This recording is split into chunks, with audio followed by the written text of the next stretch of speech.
Good afternoon and welcome to this webinar, which will examine the latest research into hybrid working in the Australian Public Service. I'm Peter Gearin, editor of the Mandarin, which is sponsoring this webinar.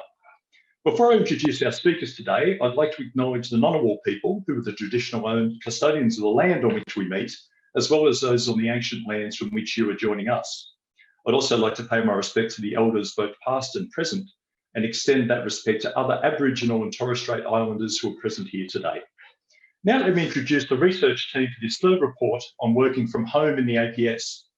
Associate Professor Sue Williamson specialises in public sector employment relations, focusing on workplace gender equality. She has been examining how managers and public sector employees work from home for 4 years. Her other recent research includes evaluating gender equality in various sectors, including the tertiary education sector, the Australian Defence Force and state public services. Sue has received international awards for her research excellence on women and public sector administration. Dr. Helen Taylor is a lecturer in human resource management with the School of Business at Charles Sturt University.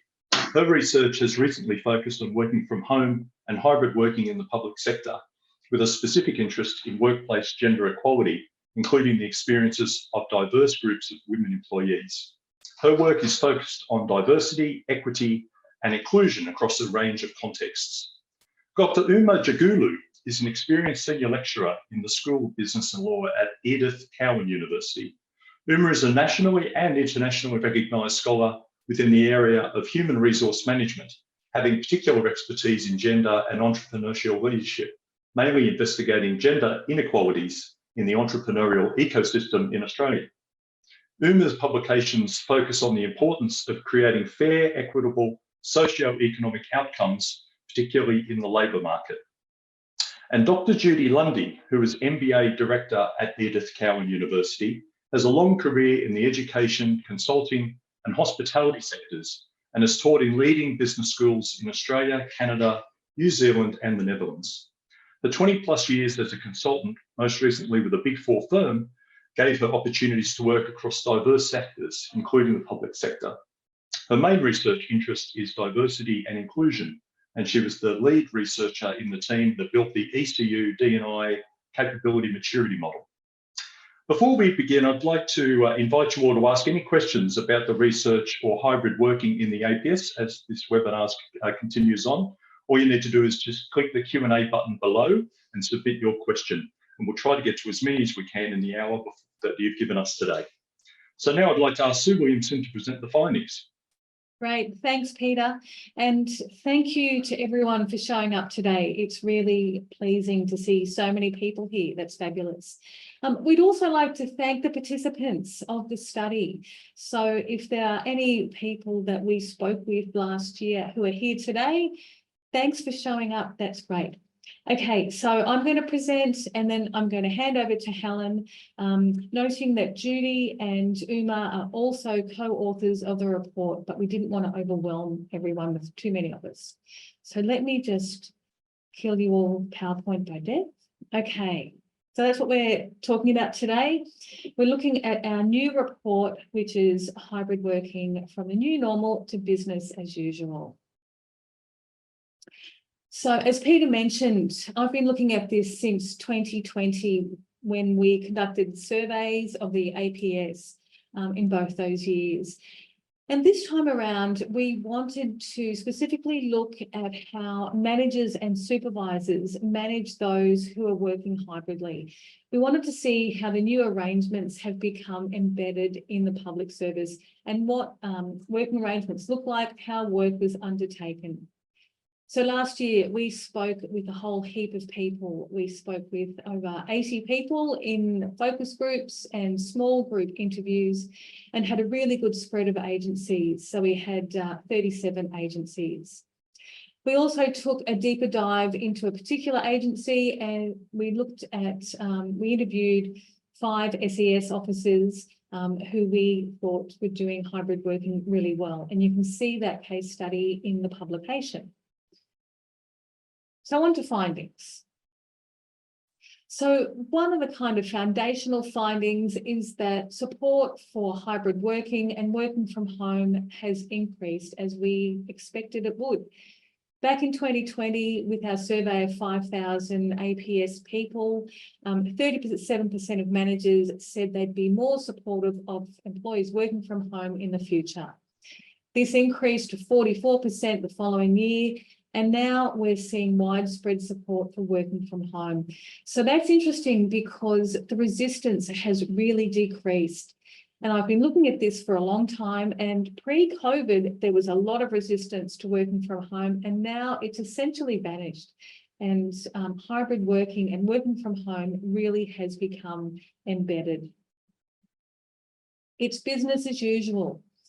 So at the start of the pandemic, with lots of lockdowns, we know that the APS had high levels of agility. Strike teams and were formed really quickly, and the work tempo increased. There was lots of agility to deal with the COVID at the start. However, we've seen that now there are limited changes to ways of working. So we were surprised by this because we expected there would be major changes. The research that is coming out says that generally people will undertake different types of tasks at home as they would in the office. So in the office, people tend to do more teamwork, more collaborative work. At home, they tend to do more deep thinking work. And we focused on knowledge workers for this research as well. However, everyone told us that they're doing the same things at home as they are in the office. That's good in one sense because it ensures business continuity and the work is getting done, the work processes, the workflow is all working really well. But it also causes us to reflect maybe there are more possibilities of ways of working that aren't being utilised.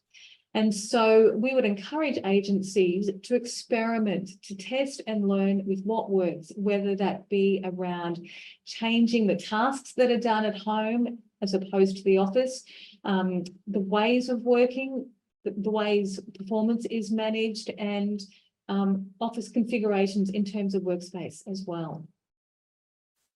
And so the shock of the changed working arrangements has shifted a little bit, and it's now embedded. However, we think that there is still further to go, and we will still see changes in the years to come with how work is conducted. So yes, it's location agnostic. The location doesn't affect the types of jobs, types of tasks that employees are doing. One of the reasons for this is that managers and supervisors have become very adept at using technology. They told us of a range of tools and systems that they were using to manage workflow, to manage communications, performance management, the whole range. So even though managers would like more training on this, generally they are really competent, and using the technology enabled them to conduct work as it had always been conducted. And as we're saying, we think there is possibly room for a little more innovation. Okay, so as these people have said, you just do what you need to do. It's pretty much the same types of work, whether you're at home or in the office. So I think it's more idealised that you would do different stuff at home. And then this person's talking about productivity. People were just as productive, if not more productive. And this came through really strongly as well. And this has been a constant theme over the past 4 years. People are just as productive, if not more productive, working from home. And that's backed up by international research as well. We also know that APS agencies are becoming more sociable, and they're doing this to entice employees back into the office. And this is also really common in Western organisations globally. Organisations are having to entice people back. They're making workplaces more fun. They're becoming more sociable to make people want to come into the office and have those team building experiences, have a bit of fun, all those engagement types of activity. And this, well, people have always had coffee at work, coffee and cake, but it is really, really intentional. And so it's now viewed as a departmental wide responsibility. It's not just the team going out. Departments and branches are saying, what can we do? So it is a really conscious effort to make workplaces more collaborative and sociable. And this also goes to a big focus on employee wellbeing. And over the years, we have seen managers become more conscious of employee wellbeing, and they're doing lots of things to bring people together to ensure that people have healthy wellbeing. So as these people say, we're all trying a bit harder when we're together to make it more social, having branch afternoon teas and things where we didn't really have them before. And then the other person is saying a bit of light entertainment, trying to make sure they don't lose the bonds between people. And so this is a big shift in how people are working as well. And I'll hand over to Helen. Thank you so much, Sue. So the next finding, I guess, that we were really interested in and curious about going into the study was this notion of outcomes-focused work. So we found our participants were a lot more focused on outcomes and output and much less focused on hours worked, as well as when and where the work is performed. So, you know, thinking about things in terms of the spread of work during the day, understanding, you know, that we had that 7 a.m. to 7 p.m. bandwidth within, you know, the APS, and understanding then that it was more about getting things finished rather than putting in your 9 to 5 sort of work day. This sort of follows on from, you know, our earlier finding there, the location agnostic piece, that it wasn't so much where the work is performed, what time of day, but getting things done was really the focus. So when we think about that and heard from our participants, autonomy and trust really kind of surfaced as very key contributors to that successful hybrid working and successfully managing hybrid teams. One participant here shared one key thing I think really did happen for us across COVID and continues now as a complete removal of looking at times and timesheets. Not that we don't look at timesheets, but we're only interested in the outcomes. We're interested in, is the job being done? So all of this discussion sort of lent itself to understanding how trust plays a role for people being managed, you know, in home offices, as well as when they're working in, you know, in the office. The autonomy there was also really valued by the managers themselves, and they really noticed that kind of coming out in their employees and sort of being able to lead things themselves and finding a lot of reward in that. So stepping away from, yeah, how many hours in the day and thinking about, you know, are we delivering week to week, month to month, what we need to. Something that we were really curious about is this notion of bias and proximity bias. So thinking about whether where you are and how close you are to the office affects your career development opportunities in particular.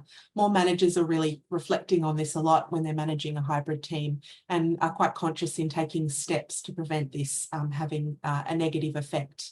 So we heard, you know, location of work didn't necessarily make a difference to what type of work was being done, but we also heard that that didn't make a significant difference to being offered opportunities for career development.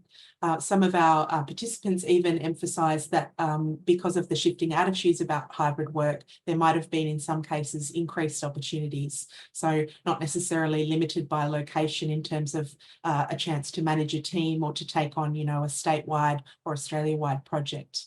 Those sorts of things were really, our participants were really keen to highlight those for us as some of the benefits of the hybrid working arrangement. We did hear, of course, that some instances do persist, and that's something to be mindful of course. Our participants mainly highlighted instances where senior staff were tending to work perhaps more in the office in some agencies, and then that kind of classical proximity bias scenario played out where it was more likely that they would delegate an opportunity, a project, these sorts of career development pieces to staff on site. So other staff that were either more likely to work in the office or were working on the days that the senior staff were working was something that was kind of brought up as a ongoing kind of challenge, I suppose, in thinking about our hybrid working arrangements. So one of our participants actually shared an instance where they had brought somebody in what they're calling, the full hybrid approach. So they reflected the opportunity. There's an opportunity for a person that's taking advantage of this full hybrid approach. I think that's the best way to put it. They're on trial in this instance, the example they gave us from another area. And they reflected they didn't even really consider for 1 minute they wouldn't be a fit because they're working hybridly. And so they've approached that as a we'll see how it goes scenario. So we saw this really reflected, in how our participants talked about their teams more broadly, but really conscious in this case to make sure that development opportunity was supported and, embraced by the manager there. It was really clear. Of course, challenges persist. There are definitely plenty of opportunities to continue kind of refining how hybrid working is taking place and being managed in the public sector. So what was really highlighted when we were talking about this in our focus groups was performance management and those kind of difficult conversations that can come about and how to deliver those or undertake those in a virtual environment. Managers really flagged that could be quite a challenge and noted definitely that training was something that they would welcome in areas like that. So that's a really great opportunity to think about, difficult conversations in a virtual kind of environment, what they look like, what different things are at play.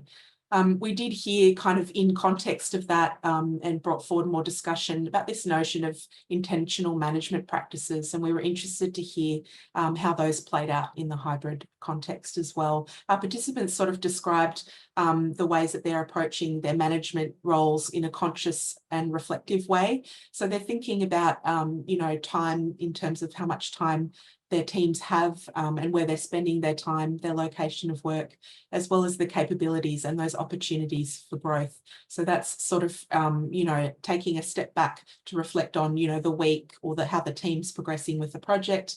One manager shared, a kind of quite simple practice that they undertake, but noted whenever I sign off, whether it's in the office or I'm speaking to them on the phone, I'll say, thanks for your work today. I noticed that you've made good traction on that task. Thanks so much.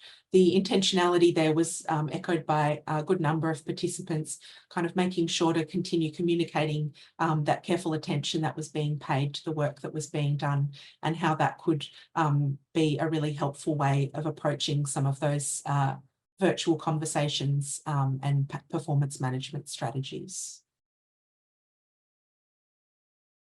So the key takeaways for us here, I think we can see overall the positives of hybrid working definitely outweigh the challenges. I would highlight, I guess, the role of increased trust and autonomy just really came across as incredibly valuable to these managers that we spoke with. These conversations that we know from other research around the better work-life balance, as well as well-being kind of implications, our participants absolutely highlighted those when we were speaking with them. The way that socialising in the workplace has become much more kind of intentional and specific, and the improvements to well-being that are kind of front of mind in that case, improving engagement with the team as well. Our challenges, we heard, the ICT and training needs kind of broken down for us in some specific instances. There's a nice list of those in our report for anyone that's kind of curious of the big ones. We're thinking about the more complex considerations of management as well, though. So the potential impacts of bias in terms of proximity and where people are, where they're at in their careers and what's an opportunity that they can pursue. And we also see, that there is an opportunity for more intentional management, hearing how some people were doing this really well to meet those challenges that come with, those difficult conversations, those performance management approaches. We really kind of, I guess, want to encourage, some more thought around experimenting with the ways of working in workspaces. So, moving through the business as usual and our finding that people were doing kind of the same sort of work no matter where they were, to thinking about, well, how might we be using different workspaces in different ways? So if we're moving from, you know, having stabilised hybrid working, perhaps are embedded this as business as usual. Now we're in this exciting opportunity potentially for thinking about business anew. So taking some of those points into new spaces. We anticipate definitely questions from you, but we also wanted to throw some questions at you to consider, knowing that we've got an amazing mix of people in the room with us. Some of the things that we think will prompt some further thought. I'm going to throw these your way to think about, and then I believe we'll take some questions or reflections ourselves. So we're firstly thinking about what kind of data or information that you might have that will inform rethinking performance and monitoring systems. So we're thinking about the more holistic measurement of work outcomes. What sort of information would you have at hand to set that into motion? What kind of conversations are you having about the how, when and where of different types of work, how they're being done, and how this is working for organisations and individuals? We're also curious what some of the positive initiatives you've seen are that will ensure that this proximity bias challenge isn't going to have a negative ongoing impact for opportunities for career development for people who are less visible, you know, who are working hybridly or working remotely. And finally, the advantages and disadvantages of senior managers spending more time in the office than maybe middle managers or employees do. So yes, some questions for you to think about as we finish up with our presentation. That's terrific, Helen. Thank you.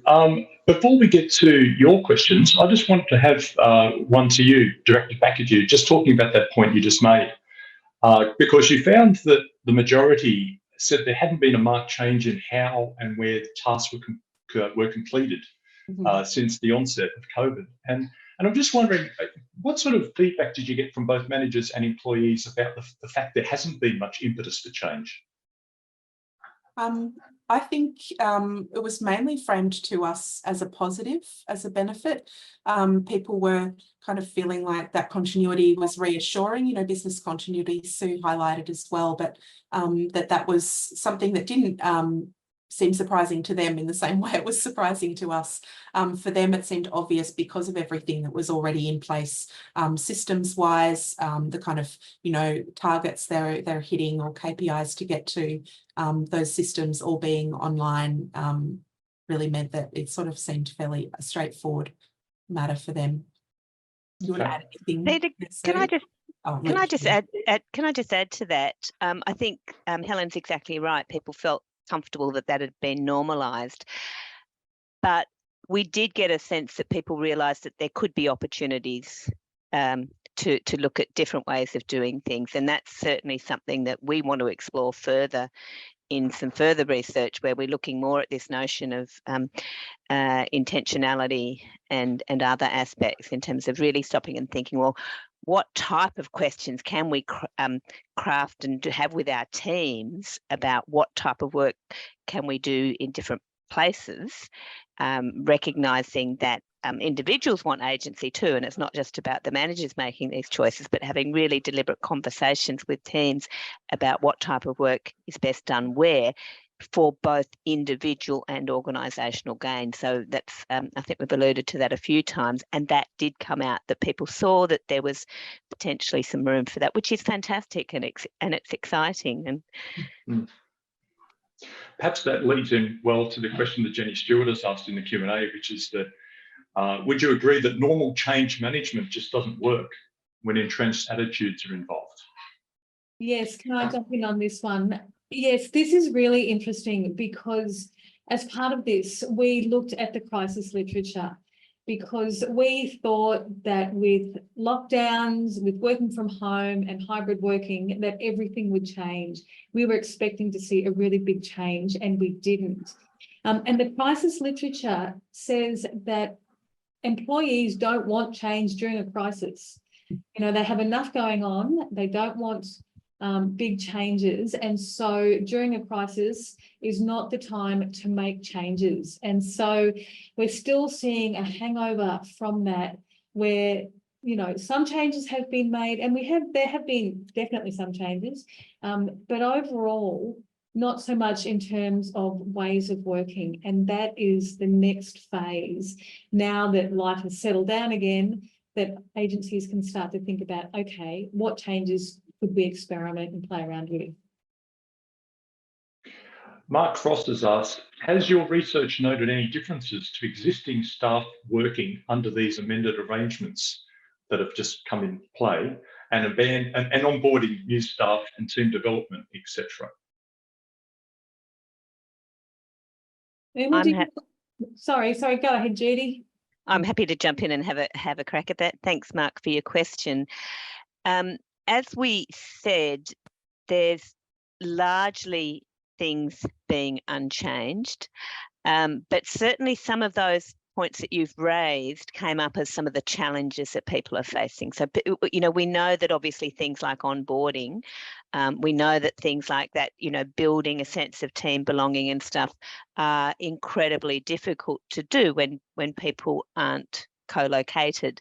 Now, that doesn't mean that they're not possible. And again, this is that this goes back to that sort of the opportunity to really think more deeply about how we might be able to do this in more creative, more innovative ways. And I'm just going to tie on something Sue said before about that, potentially something that can feel like a missed opportunity to change. And I think we're seeing in society there are those conversations happening in terms of COVID pointed that we should be doing a lot of things differently, and we did it. We immediately switched, but we sort of reverted back and fell into a degree of comfort about because that tends to be human nature.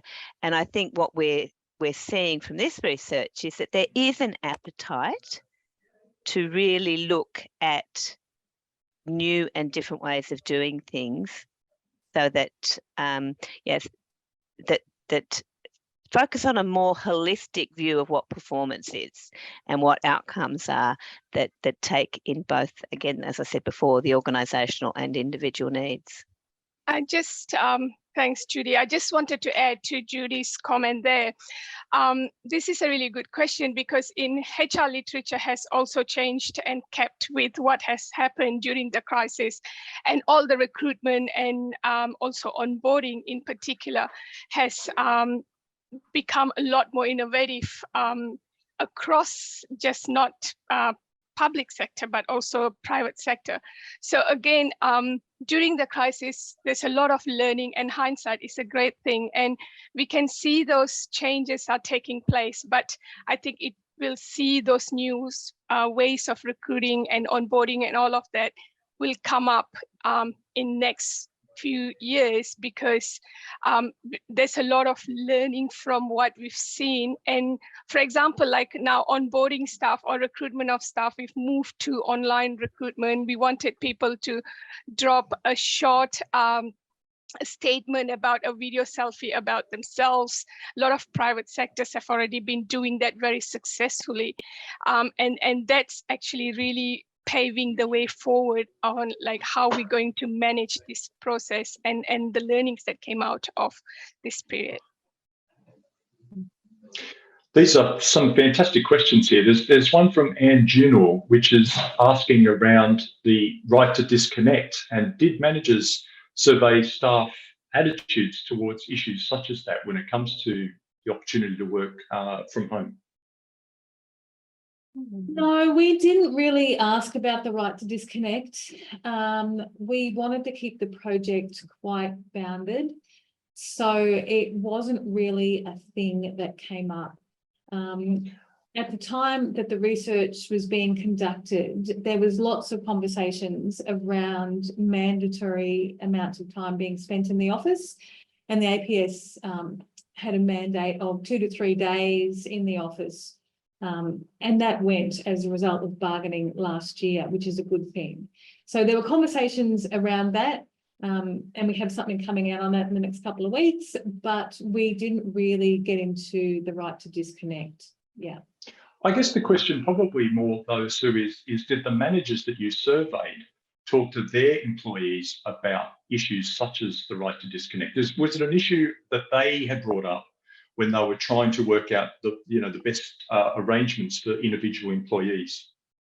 No, they didn't frame it in terms of the right to disconnect, but we did hear of managers telling us that they kept a very careful eye on employees' working hours. And employees would also call out their colleagues if they are working long hours. So there was that sense of needing to maintain working hours, and this all feeds into the broader wellbeing piece that people are increasingly conscious of. Yeah. Yeah, and just to add to Sue, Peter, sorry to jump in. A lot of our managers said that they really cared about the well-being aspect because they were getting too productive working in this hybrid environment, and actually it's like a positive productive, and they couldn't did not disconnect from work, were more the concern for the managers, because they really wanted to make sure that they have that personal time, and there weren't any expectation that they should be doing work outside. But yeah, so that's one of the things that we heard a few times. Thanks, Uma. I'll just go to one anonymous question that was asked. I'm disabled, and my experiences with requiring fully remote work were horrible in the private sector before coming to the APS. What are some ways leadership at the APS can teach the private sector about the positive effects of flexible working arrangements and best practice? Yes, Peter, can I have it? Oh, sorry. Sorry, Judy, let me just talk to this really quickly, because Helen and I have published an article that looks at the impacts of working from home on different groups of employees, and one of those was disabled people. And we found overwhelmingly that working from home is good for people with disability. And they told us over and over again how beneficial it was because they could manage their health conditions at home. It was less stressful, and it was just, they were more productive. And and this was based on our survey of 5,000 APS employees. People with disability and people with caring responsibilities were much more productive than your ideal worker of the white bloke in the office. So there really is something here about being productive and enabling people with disability to work from home. And yes, the APS could definitely teach the private sector a lot about this, because it is best practice that we're seeing. Just want Judy, to just add a little bit to what Sue said, and exactly what Sue's saying from the research that she and Helen have done is certainly supported by international research. And we know that that a number of historically marginalised groups in workplaces have embraced working from home and have really been thriving in that environment. There's certainly, from a diversity and inclusion point of view, there's a potential danger here, because we know, Helen touched on the proximity bias. We know that proximity bias can mean that opportunities which can lead to great career development and promotions and things do often go to those who are most visible, and people working from home are of course not most visible. So again, going back to this more deliberate approach, it's really incumbent on managers to, and we did hear in our research that managers were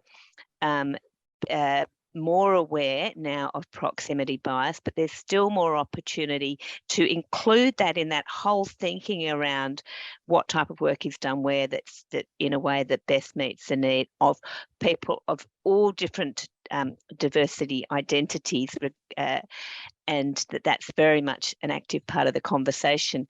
In terms of how can the APS teach the private sector, I think just by helping to showcase some really good examples of what's working and what those positive outcomes are, both from an employee and an organisational perspective, I think would be a great ways that the APS could do that. Okay. I'm just going to go to the question by Dr. Linda Colley, who she asks, sort of, how do you get a sense of who picks up the slack? And I guess that's in inverted commas, because there's a suggestion that I guess others may feel that needs to be done. In some research that Sue, Williamson and I did pre-COVID, some managers were a bit resentful. They had to do a lot of extra to accommodate others' absences from the workplaces. Sue, would you like to maybe comment on that, what you found since? Yes, it didn't come up as much of an issue. You know, of course, we heard from managers and supervisors talking about long hours, but there wasn't the same level of resentment of people saying, oh, it's Friday afternoon, there's no one here, I have to do everything. That didn't come through. And so we think that's because the workflow processes have really become embedded. And so managers had a range of tools that could track projects, track performance. And so they kind of just were able to distribute the work really well. And yeah, this is one of the changes that we have seen, is that they're using the tools better. And so, yes, it didn't come across that they were having to fill in for staff who weren't on the premise. Okay. And I guess just to add to Sue, sorry, Peter, just to add to Sue too, I guess this is one of the positive wins for hybrid working, that people will be working Thursday afternoon and will, because it's embedded within their work, and they are quite flexible in their location. So it doesn't matter whether it's first thing Monday morning or last thing Friday afternoon, people are still in their comfort, productively working and still attending to this. And it certainly didn't come up when I was talking to many of those managers at APS at last research. Got a question from Nelia Heinemann-Risk, who's asking, how remote is the APS prepared to accept for their workforce? For example, do employees need to be within Australia, or are they accepting location independence to the extent that staff can be located overseas? How prepared are we yet to be so flexible? I think this comes down to individual agencies. We know that, you know, the so-called war for talent is a thing, including in the APS. And the APS is very conscious of needing to attract and retain staff, and is increasingly looking for people to work that can be located outside of Canberra. So I think we're starting to see a bit of a shift there, and there's a devolution from Canberra to other areas, keeping in mind that the APS, you know, there's only 40% of APS employees who are in Canberra anyway. In terms of overseas, I'm not sure about that, and we didn't ask about that, but I think it would be very dependent on agencies, particular agencies. The follow-up question for me would be, is this an opportunity potentially for the APS to use hybrid working as a tool to be able to get the best possible workforce because of the flexibility that it would allow compared with other industries or sectors? I think absolutely, Peter. I think if you know, we are still in a competitive labour market, and I think any organisation that doesn't really look at mainstreaming all forms of flexibility, and that means, you know, flexibility of work location and I guess, you know, greater temporal autonomy as well, is going to be really, really challenged in you know, attracting the best and the brightest talent. So absolutely, I think we know that the APS can't necessarily compete on wages. And so, you know, in terms of having to be seen to provide the best opportunities for people to craft really meaningful roles in a way that actually fit in with their overall lives, I think is a great opportunity for the APS.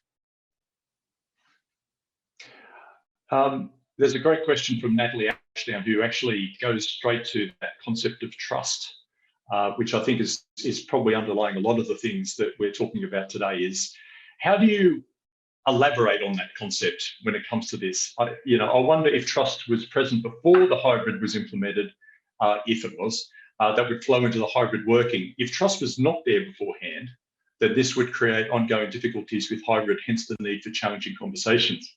It's sort of inherent in that statement, I guess, is that how do you kind of work out whether the concept of trust now is a more important issue than it was before, or it's just something that just absolutely has to be front of mind of managers' thinking? Yes, and if I can jump in, because we were looking at flexible working pre-COVID. So in 2018, we spoke with lots and lots, over 200 managers about flexible working, and working from home was part of that. We found very high levels of distrust. When we talk about working from home, it was the old, oh yes, people are just going to be goofing off watching Netflix. You know, if they can't see people in front of them, they didn't trust them so much. So that level of distrust was there.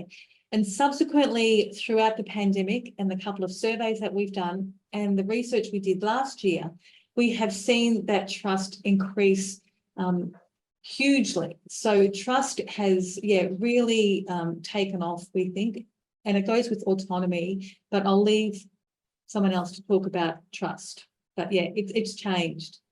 Yeah. Just So, I mean, Judy. I just want to add one really quick thing, and I do feel like I'm a bit of a broken record here, but that sort of more deliberate or intentional approach that we've been talking about, which means having those really meaningful conversations around, you know, how, when, where, why sort of work is undertaken with employees. And I just think those conversations themselves are an enormously important tool to actually help build trust, and so that you're actually working really collaboratively together to get the best outcomes.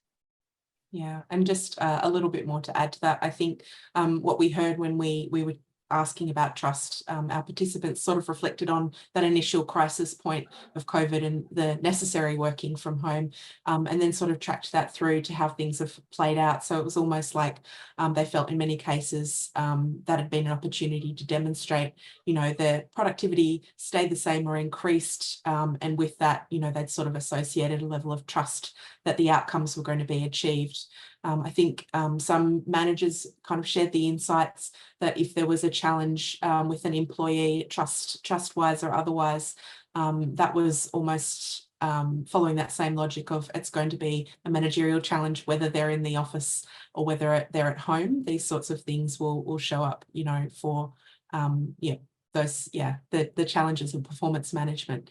But yeah, I think there was really great opportunities, and managers definitely expressed, you know, being really pleased to see the ways in which being able to trust their hybrid teams working more led to that autonomy and led to them, you know, leading things more readily, not deferring back at all times to a manager that they may have previously. So it was seen as a real positive, that hybrid working context. So there's a question from an anonymous attendee. Did your research uncover any themes on learning rather than undertaking work tasks or work with outcomes that can be managed, e.g. the unintentional / organic learning that happens when employees informally chat about their work? It's a great question. We didn't actually dive into that, but it's definitely one that I think warrants looking into. And I think it should be something that, because I think there could be a very real risk. We know that so much of that organic learning occurs through the conversations that we have, you know, often very informally in the workplace.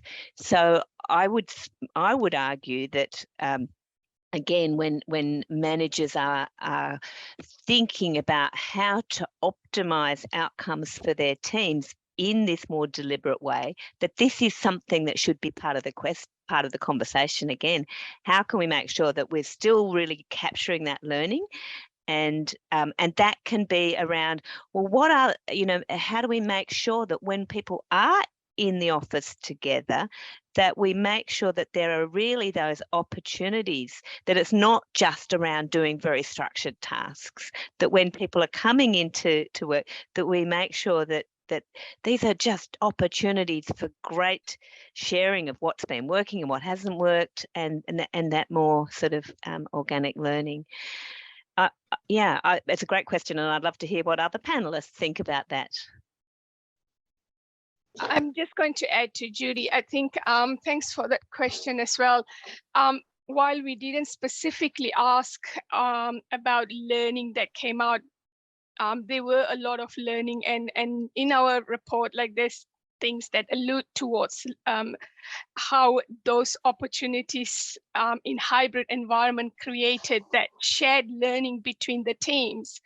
And it seems like that shared environment had organically help people to learn each other. And sometimes it's amazing how we could be physically in the office pre-COVID and we didn't really have the level of learning we presume to have because we are all there. However, this question now just reminded me that people have actually touched really indirectly around learning in that team space hybridly.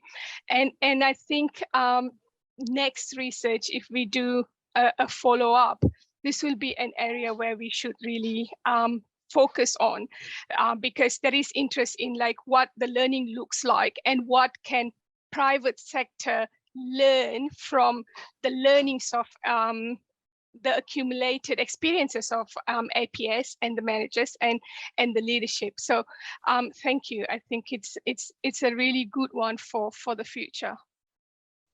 That's a good question. I've got one here from Lola.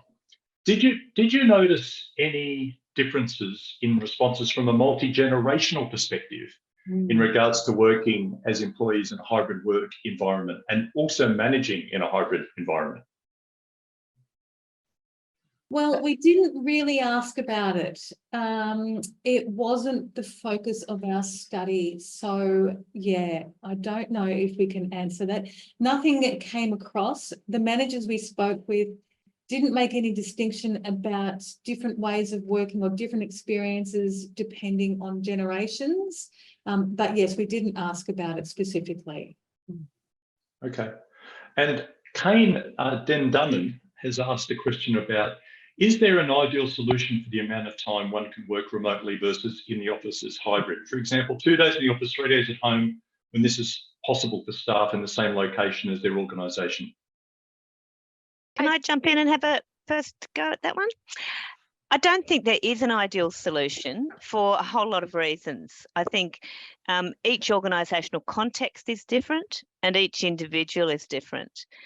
And that's why I think, you know, sort of policies that say this amount of time in this location or that location, I don't think are a good idea. And obviously we know that that's all been that's actually changed in the APS anyway.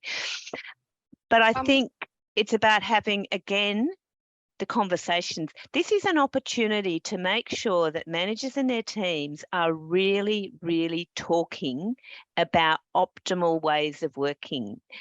And that, to me, is the important thing. What's going to be the best pattern for this team doing this type of work and these people in the team? And I think that I'd hate to see us prescribing that, but I think great opportunity for really good conversations about this. Yes. And just to add, oh, sorry, Sue, just to add to Judy, I think while there's no ideal way, but what I also heard is when the employees had the opportunity to decide how many days they want to, rather than being mandated, this is 2 days home, 3 days, it didn't go down very well. When the employees were given that empowerment and had that opportunity to decide, and that really went down really well. So again, I think empowerment, that temporal autonomy and trust is all over our conversations during this period where we undertook this research. Yes, that's right. And just to go back to what Judy was saying, it also depends on the agency and the infrastructure that's available. We heard of arrangements where teams would have rosters, so some part of the team would be in for certain days or certain weeks, and then the other part of the team would be in. We also heard about desk sharing because agencies are downshifting their properties. They're having a smaller footprint because of hybrid working, and so the desks aren't being used. And so we heard of organisations having seating for 75% or so of their employees, and so this necessitated different ways of working and working that out. And so, so it depends. Yeah, there are lots of factors that go into this. Yeah. We're running out of time, so I'll just run through the questions as best we can over the next few minutes. Did you find any notable differences in the responses by gender or non-English background status? I can take that one and say not so much in terms of those background factors. I think we're kind of focused on, you know, managers more broadly. That demographic breakdown wasn't kind of the key focus of this particular study. So no, it's yeah, everyone as managers is their kind of primary touch point. Yeah. Okay, this might be just a quick one.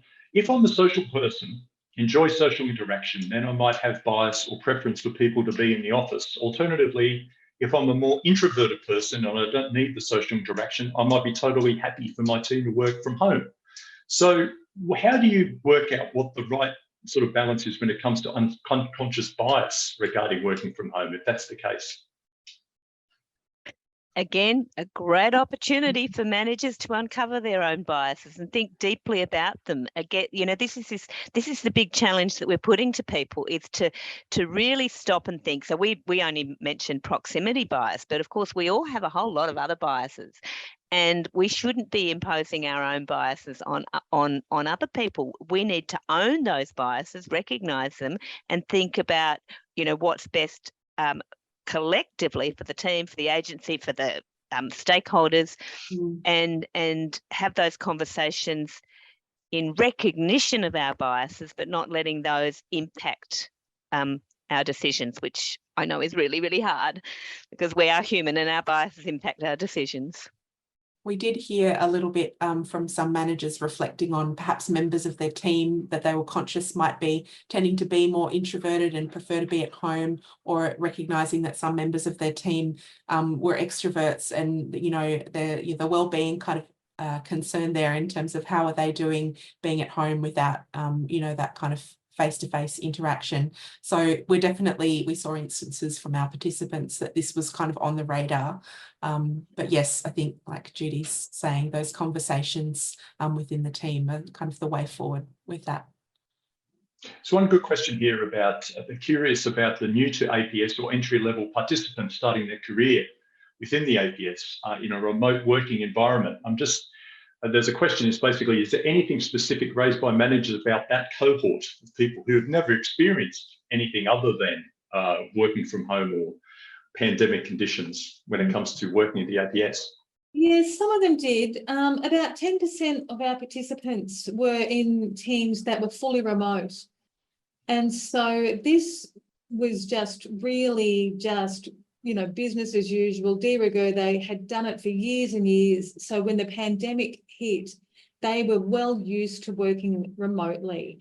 In terms of onboarding new people, they had their systems in place. They had all the technology to, you know, engage with people.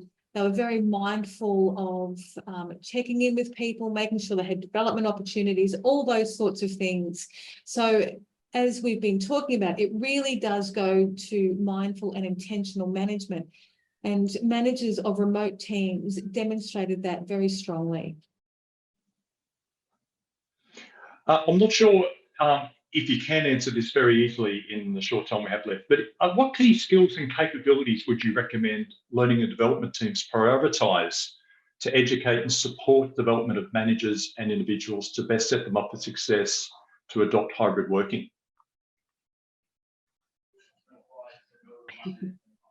I'm happy to jump in with some first thinking there. I do think, and I know that there already is things like unconscious bias training present, and I know that there's a lot of criticism about the effectiveness of unconscious bias, but there are really good ways of doing it.